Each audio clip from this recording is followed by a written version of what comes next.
Hey, it's Chris back again for Friendly Frenzy Games, and today we're covering the explanations and puzzle solves for the entire first room of the Steampunk DLC in Escape Simulator. This first room is called Crew's Quarters. If you like this video or you find that it helps you at all, give us a like and subscribe to Friendly Frenzy Games for more walkthroughs just like this one. So as you can see here, we're starting off in almost like a ship kind of obviously a crew's quarters, so we're inside like some sort of steampunk ship here. Very different aesthetic than any of the other rooms that we've been in so far. A lot more mechanical, a lot more kind of gear-oriented kind of puzzles and stuff here, but very cool imagery if you're into this sort of thing. I think the first puzzle that's probably the easiest to solve, or that makes sense to solve first, would actually just be this cog kind of chest on the bed here. So to start with this, you can see, just examining our combination here, we've got a medium-sized circle, a small-sized circle, and a large-sized circle. And we also have, just in looking at this, we have a 3-letter lock combination. So what we're going to want to do for this is there's a few crates just underneath this cot here. Pull out the one on the left, and it's going to have a Morse code kind of manual here. You can see that we have just letters in this one, no numbers or anything. And where we're going to want to use this is actually, there's a built-in radio system just under the time clock for the room here. And you can see that these circles are basically lining up with our combination here. So we know the first letter in our combination is going to be from the medium circle. Our small circle is going to be the the middle letter, and then our large circle is going to be the one on the end here. So what we have to do is just flick these switches on, and you can see that we just got 3 dashes out of our small speaker. Obviously using our Morse code here to figure out what that is. We're going to quickly look through here for 3 dashes, and we can see that our letter for the small speaker is an O. We can do our medium speaker here. We have a dash dot and a dash dot. So if we open up and look at what that is, we have a C for our medium speaker. And our large speaker is just this first switch.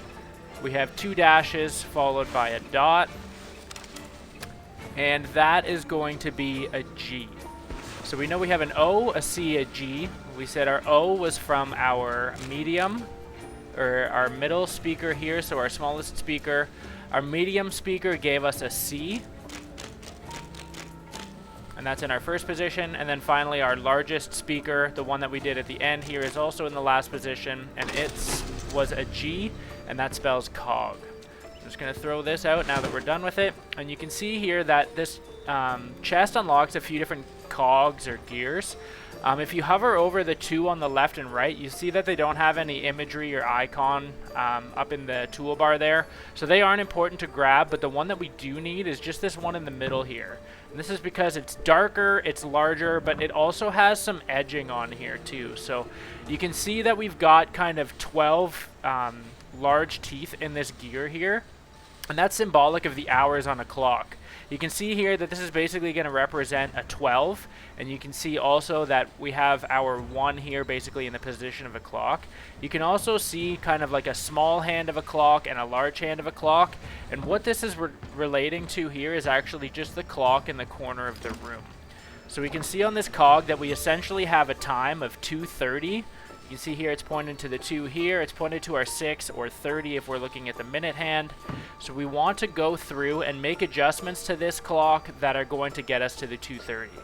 So the lever on the left here makes much more kind of large adjustments, whereas the one on the right is more so for our hour hand here. So basically what you want to do is just make the series of adjustments that gets you the 2:30. And it's going to open up some duct tape in the bottom compartment here. So we can go ahead and collect that. And I'm just going to throw this gear out now that we're done with it. The duct tape is going to come in handy a little later. What we can do now is actually on this desk here, there's a clue about a gardener or somebody here who works in the greenhouse. And it's saying that he turns his numbers when he writes them 90 degrees to the left.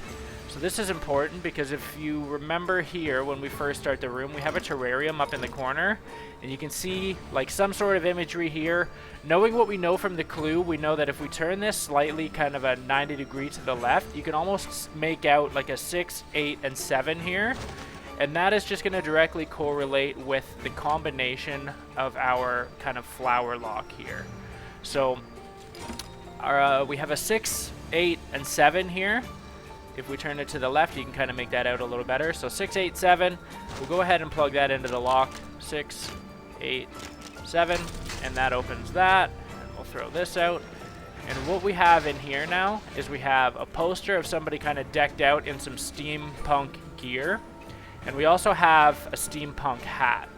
So if you open this up and inspect it, you can see it just looks like a hat, but on the inside there's some blue kind of grid pattern.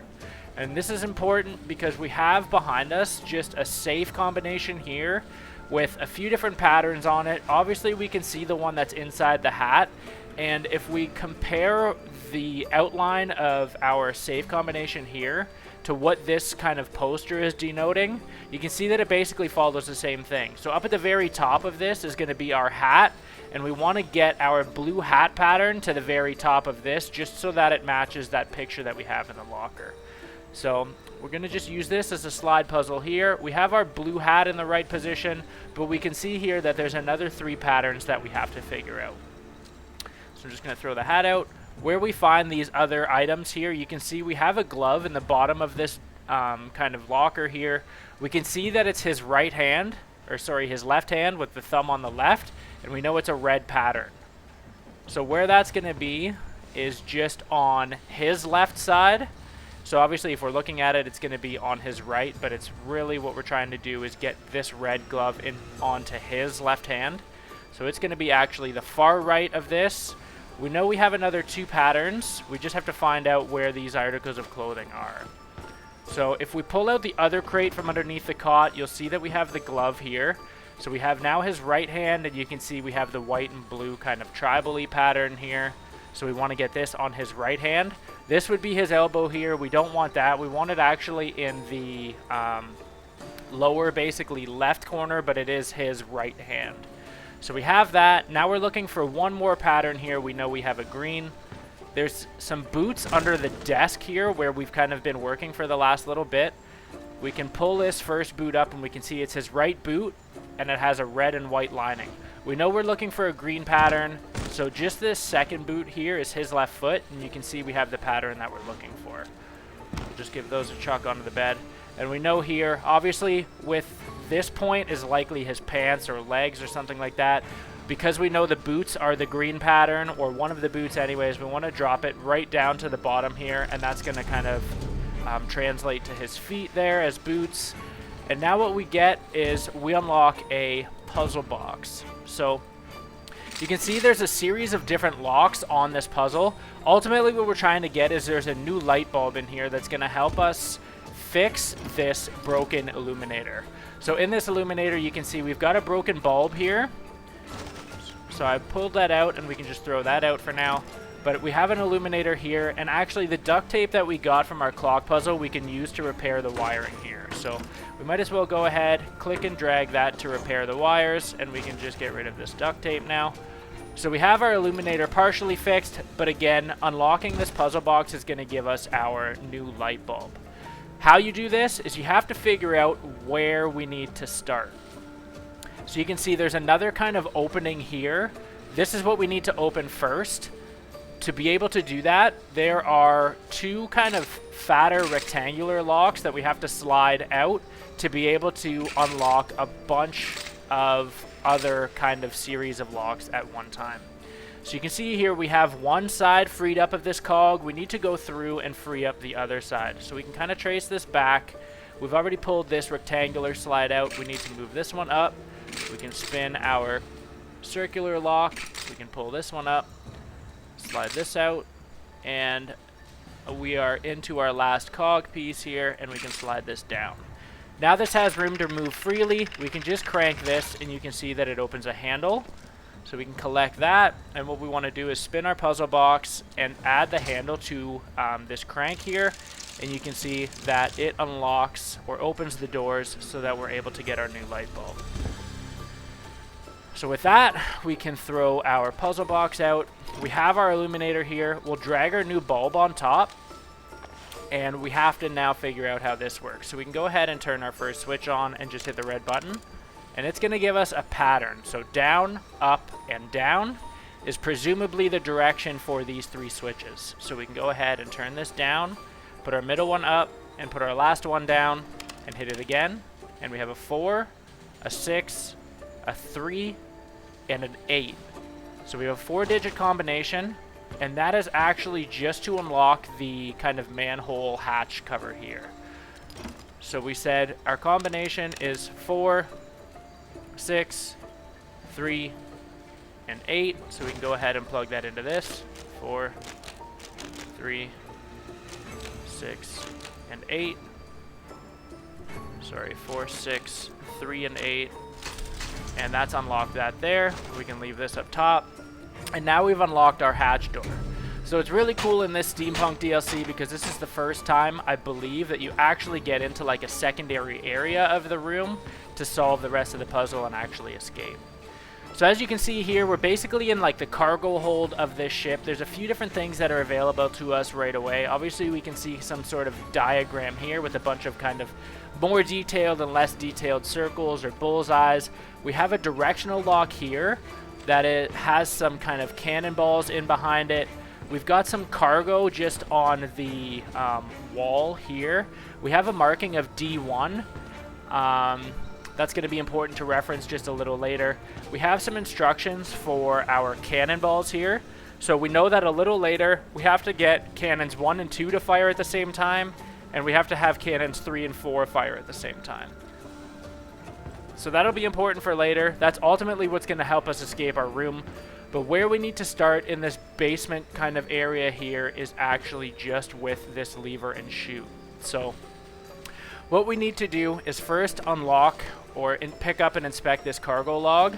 And you'll see here that there's a bunch of different cargo labels. And that's going to directly relate to this kind of grid thing that we're looking at here.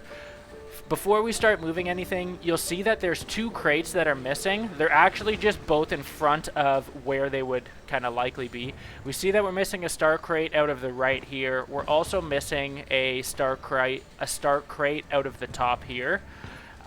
We can go ahead and move this for now and pull these out of the way because what it's going to uncover is an A2. So basically these reference points are telling us how to read this as a grid. We can see here that obviously with this being D1, this being A2, we know that each row is going to kind of be represented by a letter, and then each column is going to be represented by a letter, and each row is going to be represented by a number. So here we have A1, this is obviously A2, this will be A3, A4, A5. This at the same time would be B1, this is going to be B2, B3, and so on and so forth. So now that we know kind of how to read this wall, if we look at our directional lock, we see that we're looking for a cluster that has a fire symbol on top, a flower kind of underneath the fire, and then a star on its right side. So we can see here that we don't necessarily have that combination. We have something that's close. We have a fire sign here. We have just directly under that is our flower. And if you remember here, we have a missing crate. If you remember, again, that's a star crate. So this is going to be the cluster that we're looking to find. And again, we need to use these reference points to figure out what those crates actually are. So again, if we count up from D1, we know we have D2 in our puzzle. We have D3 in our puzzle. And this is going to be E2. So using our cargo log for the cargo labels, we want to find the date that we had all 3 of those cargo labels. So we said we had D2, D3, and E2, which correlates or corresponds anyways to a date of 03 and 05. So this is going to be the 3rd day of May, or the 5th month. And that is important because if we use this lever here, that's going to unlock our journey log. So if we give it a quick inspect and just hit the red button, it's telling us here that each day's movements must be written in this log to allow for easy searching. all we need to do is enter a date on the cover page and it'll bring us to the correct records. So if we close this again and input our date of 03 for the 3rd day and then 05 for the 5th month, if we hit our red button, we're going to actually get the directions that we need to input into our directional lock. So I'm just going to pin this, and we can come back to our directional lock here, and we see that we have 2 north, so we will use the north direction twice. We have 1 west, so we'll go to the left once. We have 1 north again, so we'll go back up to the top one, and then we have 3 east, so we'll go 3 to the right. And you can see that that opens that lock there.